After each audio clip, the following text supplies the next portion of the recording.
Aro taxi.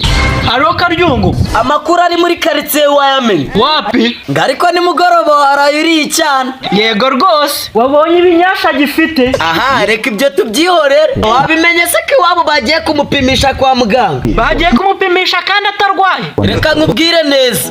Urabizi ko yatashye yasinze. Yego. Yatashye nta bwenge na bucya gifite. Niko kumubaza ati kutashye bwije waruri. Nyamukobwa ati nari nagiye gusura umusore muri ghetto. Ababyeyi be barebye inzoga yanyweye bakareba uburyo ari gutambuka. Niko gufata umwanzuro bamuzindukana kwa muganga kugira ngo barebe niba yafashwe ku ngufu. Inkuru mbi rero kuri wowe.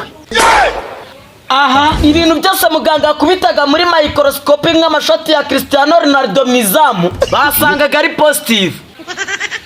None se ubwo subiza saka ibitaro bisigaye bikorana n'inzego z'ubuyobozi. Yego, bifashishije inzego z'ubuyobozi biba ngombwa ko bifashisha imodoka ya gisirikare ubu baciye hano baje kugufata.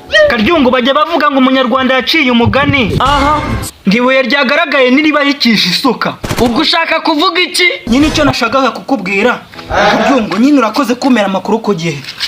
Subiza ingeso yanjye se ubu ndatorotse nako ntago ari ugutoroka ubu ndanyereye. Ubu nagiye nyine to.